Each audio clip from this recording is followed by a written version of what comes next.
नमस्कार दोस्तों, मैं अंकुर उपाध्याय स्वागत करता हूं आप सभी का आपके अपने YouTube channel share market analysis में। दोस्तों, बात करूंगा टाटा पावर के शेयर के बारे में। इस स्टॉक पे मैंने लगभग पिछले महीने यानी अगस्त में लगभग कंटिन्यू डेली बेस पे वीडियो बनाई और मैंने इस स्टॉक पे बाय रिकमेंडेशन दी थी अराउंड 228 रुपीज़ के भाव को लेकर, भाव से आई मीन टू से। तो 228 के रुपीज़ से मैंने इस स्टॉक में बाय रिकमेंडेशन दी थी, जहां मेरा टारगेट 245 टू 248 का था। एंड कंटिन्यू मैं आप सभी को कहीं ना कहीं कहता रहा कि होल्ड करिए अपनी पोजीशन को, एक भी शेयर मत बेचना, कंटिन्यू का। एंड फाइनली स्टॉक में सितंबर आया, बट स्टॉक का भाव हमें कहीं ना कहीं अप्रिशिएट करता हुआ नहीं दिख रहा था। फिर सितंबर को मुझे भी लगा, क्योंकि हमारे व्यूअर काफ़ी ज़्यादा पेशेंस खो चुके थे एंड उनको दिमाग खराब हो चुका था, फ्रस्ट्रेट हो रहे थे, वो इरिटेट हो रहे थे, यार चल ही नहीं रहा। इनफैक्ट एक समय ऐसा आया कि मैं भी हो गया, 10-15 दिन के ही सेशन में हो गई, क्योंकि ये ट्रेडिंग पोजीशन थी। अब ट्रेडिंग पोजीशन इतना ज़्यादा समय खींचते तो यार दिमाग तो खराब होता ही है। इस बीच में क्या हुआ कि हम लोगों ने एक डिसाइड करा मैंने कि 15 सितंबर तक हम होल्ड करेंगे, अगर टारगेट नहीं आया तो हम इस स्टॉक को निकाल देंगे, क्योंकि हमारा एसएल भी नहीं हो रहा था। स्टॉक में टारगेट डन हुए एंड स्टॉक बिक चुका है। अभी फाइनली मैंने आपको 248 पे प्रॉफिट बुक करने की भी सलाह दी थी।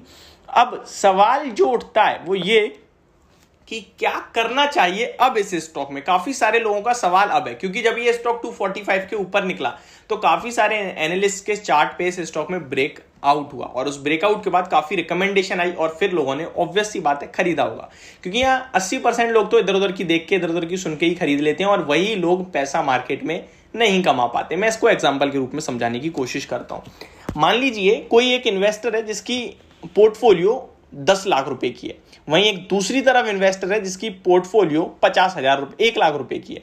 एक इन्वेस्टर जिसने 10 लाख की पोर्टफोलियो, उसने 1 लाख रुपए का माल खरीदा।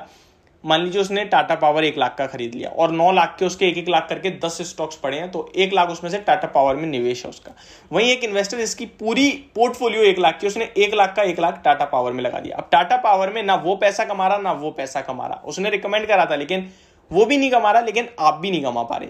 लेकिन फर्क सिर्फ इतना है कि उसके बचे हुए जो 9 लाख रुपए है ना, वो पैसा बना रहे हैं, उसकी पोर्टफोलियो कंटिन्यू गेन हो रही है, उसे फर्क नहीं पड़ रहा, वो होल्ड कर सकता है।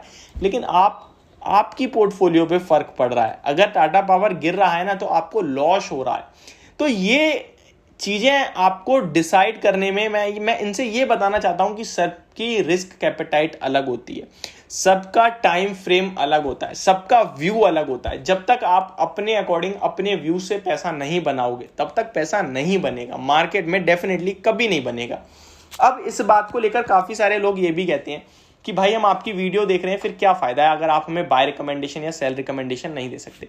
मैं देता हूं, कंटिन्यू देता हूं, जो कि वो मेरा व्यू होता है। मैं आपके साथ व्यू शेयर करता हूं। मैं भी ये चाहता हूं कि ज्यादा से ज्यादा पब्लिक अच्छे स्टॉक्स में बनी रहे, इसीलिए मैं आपको ज्यादा से ज्यादा blue chip, large cap and कहीं ना कहीं मार्केट लीडर्स ही रिकमेंड करता हूं कि अगर कोई मेरे से इन्फ्लुएंस होकर स्टॉक खरीदे भी तो वो कभी रिग्रेट ना करे। बेशक वो महंगा खरीदे, सस्ता खरीदे, ज्यादा खरीदे, कम खरीदे, अगर वापस मेरे पास आए और बोले कि भाई मैंने आपके कहने से ये शेयर लिया है, अब मैं क्या करूं, पोर्टफोलियो पिक के अकॉर्डिंग अगर मैंने पिक कराया और उन्होंने लिया, तो मैं उनसे ये कह सकूं भाई आप निश्चिंत होल्ड करिए, ये स्टॉक आपको रिवॉर्ड करेगा, पैसा बना के देगा, ठीक है। लेकिन मेरी पहली प्रायोरिटी ये रहती है कि मैं आपको ये कहीं ना कहीं कह सकूं कि आप अपने अकॉर्डिंग शेयर्स को खरीदना सीखो।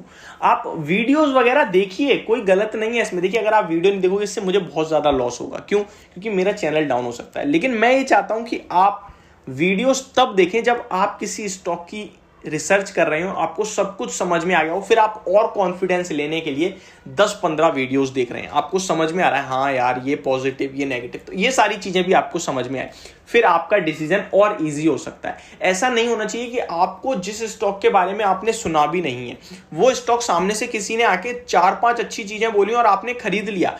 मैं आपको बता दूं, ये मार्केट बहुत बड़ी है, यहां पे गलत चीजों को रिकमेंड भी करवा दिया जाता है। तो इन सब चीजों से आप सावधान रहें, बस मैं इतनी आपसे रिक्वेस्ट कर सकता हूं। अभी जो मैं टाटा पावर के बारे में बात करता हूं दोस्तों, ये स्टॉक अभी नो ट्रेड जोन में ट्रेड कर रहा है। इसका मतलब होता है यानी कि यहां ट्रेडर के लिए कोई जगह है ही नहीं। मैं इस स्टॉक को दोबारा से 228 के अराउंड बाय रिकमेंडेशन दे सकता हूं अगर नीचे मिलता है तो, लेकिन इस लेवल पे मैं नहीं दे सकता क्योंकि यहां से 255 के बीच में काफी सारे मल्टीपल रेजिस्टेंस हैं, यानी कि एक ट्रेडर अगर यहां लेता है तो वो फंसने के चांसेस ज्यादा हो जाएंगे उस स्टॉक में। तो इसलिए मैं इस स्टॉक को कहूंगा इस टाइम नो ट्रेड जोन में। आप सोचें कि ये पैसा नहीं बना रहा तो डेफिनेटली आप सही सोच रहे हैं, एंड हो सकता है ना बनाए, हो सकता है यहाँ पे कंसोलिडेट करे, हो सकता है ब्रेक डाउन देके नीचे आ जाए, क्योंकि इस स्टॉक में यही लेवल्स ट्रेड होते रहते हैं। क्योंकि अगर आप 10 महीने का चार्ट देखेंगे तो आपको दिखेगा कि काफी बड़े समय में ये स्टॉक कंसोलिडेट ही कर रहा है, उससे पहले काफी तेज भागा था। तो मेरे हिसाब से इस स्टॉक में भी ट्रेड नहीं करना चाहिए। अब बात करते हैं निवेशकों की। तो निवेशकों की बात करें तो उनके लिए मैं कुछ चीज इंपॉर्टेंट बताना चाहूंगा इस स्टॉक को लेकर। इस स्टॉक का केपेक्स प्लान चल रहा है बहुत तगड़ा, जिसमें लगभग 750 बिलियन का केपेक्स कंपनी करने जा रही है अगले 5 साल में, जो कि होते हैं 75,000 करोड़ का केपेक्स होता है, जो कि ठीक है। तो वो बहुत बड़ा है, जिसमें से 14,000 का केपेक्स, 14,000 करोड़ का केपेक्स इसी वर्ष हुआ है, जिसमें से 10,000 करोड़ का केपेक्स रिन्यूएबल्स में हुआ है। तो ये सारी चीजें आपको मैं इसलिए बता रहा हूं ताकि आप इन्वेस्टर हैं एंड आपको आपकी कंपनी के बारे में पता होना चाहिए। और बताऊं तो मेरे हिसाब से इस स्टॉक को लेकर अगर आप कुछ नहीं देखना चाहते तो सिंपल सी एक स्टोरी फॉलो कर लीजिए। 200 के ऊपर जब तक भी रहेगा मैं इस स्टॉक में बना रहूंगा, 200 के नीचे मैं इस स्टॉक को बाय बाय कह दूंगा एंड 200 के ऊपर दोबारा खरीद लूंगा। इस तरीके से आप करते हैं तो आपकी एक रिस्क जो है वो मैनेज हो जाती है एंड रिवॉर्ड आपके लिए खुला है। ऊपर में ये स्टॉक 400 350 तक भी जा सकता है अगले कुछ सालों में। तो ये मेरा व्यू टाटा पावर के शेयर को लेकर। होप आपको वीडियो समझ में आई होगी। Thank you so much for watching this video. Have a great day.